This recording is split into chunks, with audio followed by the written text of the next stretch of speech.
And so I'm glad that today at the NDA, that wall has been brought down, and that has it been brought down, freed. or is the recommendation of the committee that it should be brought down? Has it been brought down as we speak?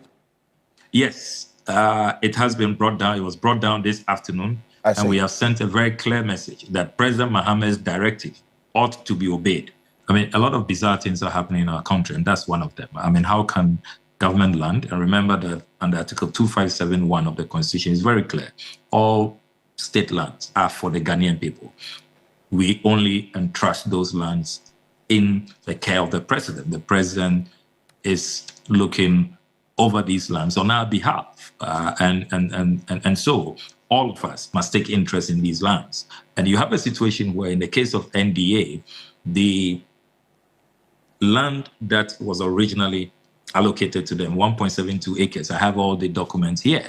You have overnight some faceless characters just move in and erect a wall and virtually divide the land into two and just grab half of the land overnight. And they built so fast. They tell me that they did this on the 2nd and the 3rd of January after the elections, took advantage of the transitional period between the elections and the inauguration of the new president and erected that wall.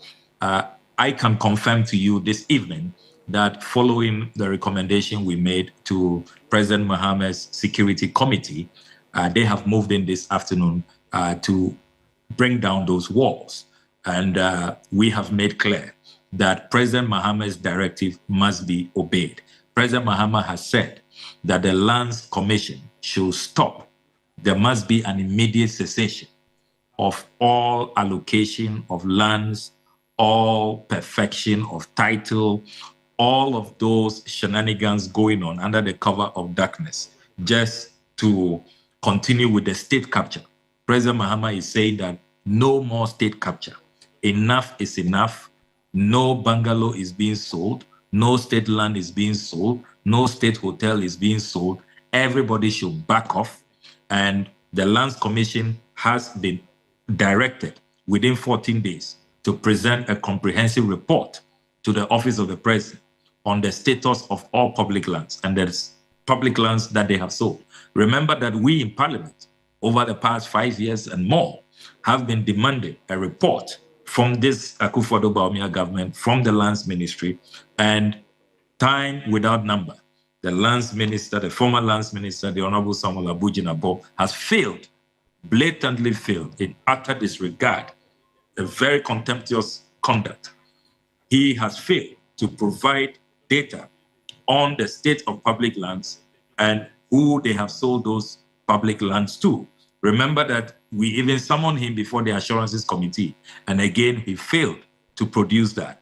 I am glad that power has changed hands, thanks to the wisdom of the Ghanaian people, the overwhelming mandate that they have given to the Mahama Nana Opoku-Agyeman administration. The president is demanding that the Lands Commission provide details so that this kind of conduct, where people under the cover of darkness, faceless elements, just go erect walls, erect a metal gate, and then they take over, state assets that do not belong to them.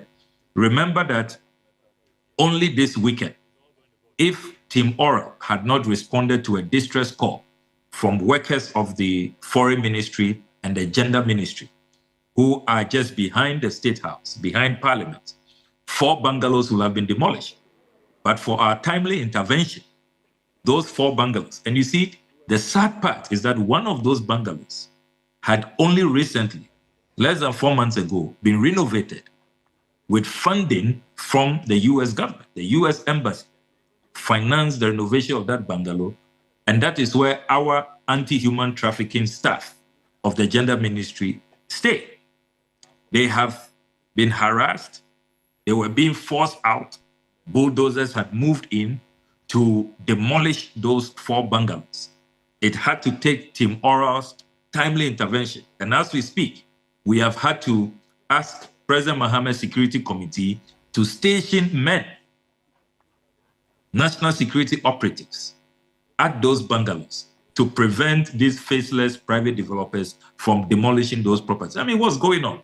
I mean, look, it's as though government would not continue, the public service won't continue to exist, the civil service won't continue to exist. It's as though we would not have hospitals where we need bungalows built close to the hospital so that doctors can be in close proximity, so that when there are emergencies, they can immediately take care of all of us, of their patients. I mean, people are just looting and appropriating state assets as if there's no tomorrow. And we are saying enough is enough. And so I'm glad that today at the NDA, that wall has been brought down. And that has it been brought down, or is the recommendation of the committee that it should be brought down? Has it been brought down, so to speak? Yes, it has been brought down. It was brought down this afternoon. And we have sent a very clear message that President Mohammed's directive ought to be obeyed. The Lands Commission should stop their shenanigans. They should stop under the cover of darkness, giving people title, encouraging people behind the scenes to go and erect walls, to go and demolish bungalows. As we speak, only this evening, I got another distress call at the airport residential area close to the Chinese embassy. Another demolition has taken place this evening of a bungalow. I mean, what is happening? What's happening in this country? You know, why is it that people come into public office? Article 257 says, protect these state assets for the people. Let me read it. All public lands in Ghana shall be vested in the president on behalf of and in trust for the Ghanaian people. On behalf of and in trust for the Ghanaian people. It's not for you. It's not for your cronies. It's not for your political appointees. I mean, look at what we put out only yesterday. Cantonment's land, where even if you have $1 million, you struggle, I mean, to get one. These politically exposed persons, political appointees, direct political appointees of the president, the NID boss, Nana Atubra Kweku, pays a paltry 160,000 cedis. And who will be putting out another document? Written earlier that communication was not true. Because he has been exposed, and I'm sure that he would not ever attempt to discredit the credibility of oral and to mislead the Ghanaian people. He probably thought that we didn't have all the documentation on that land purchase. I mean, I wonder if you can describe it as a purchase. I mean, that was clear sweetheart deal, you know, a total rape of our state land. I mean, how on earth conservative valuation of that land is not less than $700,000? How on earth does anybody pay 160,000 Ghana cedis for that? I mean, not even dollars. Talk to people who are even struggling to buy land in less prime areas, like Bokobi, Ebri, Chado, even come to North Tongue. I mean, if you even have $200,000, you'll struggle, you know, to find favor with sellers. You know, and 160,000 cedis. That is why I insist that the only way forward is for my private members bill that seeks to prohibit politically exposed persons, politicians, political appointees of the president, who we are told the Constitution says we can trust the president. The framers of the Constitution thought that we can trust President Akufo-Addo to vest our public lands in his hands. Never imagined that he would do this to us. The only way forward is for us to have this legislation where all politicians, all politically exposed persons will be banned, will be prohibited from buying these status, because research has shown that when you take the politicians away, I mean, more than 90% of these lands would not be sold. Because look, the only reason why all these schemes have come up, or redevelopment policy, infilling, you know, nice nomenclature, all aimed at looting, at state capture. Why is it that the Land Use and Spatial Planning Act, Act 925, very clear that if you are doing rezoning, you need parliamentary approval?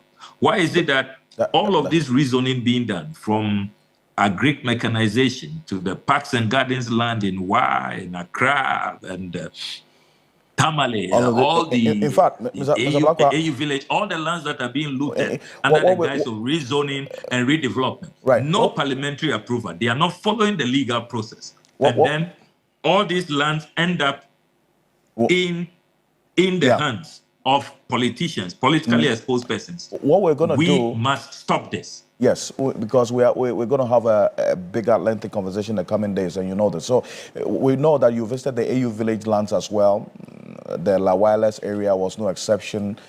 You've been talking about this. In fact, some of our viewers are just telling us, Steve Mantiao, also, I don't know if you've seen this, he put out earlier that the sale of CSR cantonment bungalows to a private developer, I don't know if this has come to your notice as well. Well, that's one thing that as well Steve Mantiao put out that you can also avert your mind to.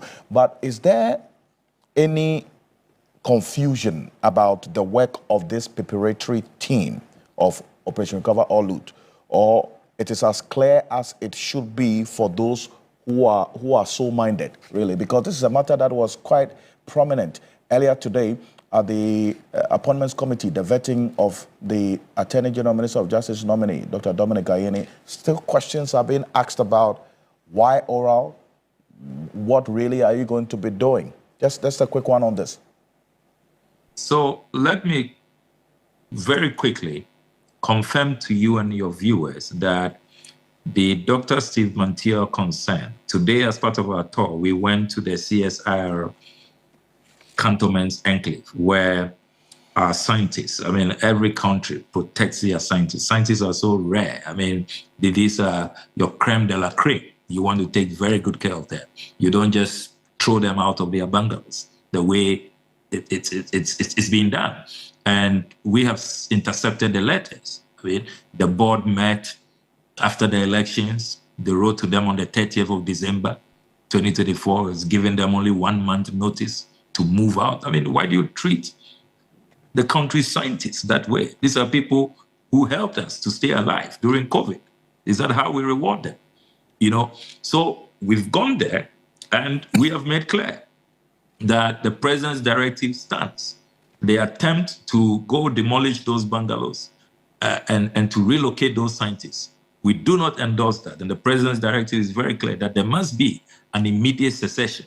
So I can confirm to you that we have gone to the CSR flats. We did receive petitions and we've gone to validate. You see, what this committee is doing is that we don't want to be an armchair committee where we'll go and present a report to His Excellency the President, which is not credible. So every single information we receive, everybody who calls our toll-free numbers or sends email to email and information to our website, we do make sure that we get to the field to validate, to verify the information that we receive.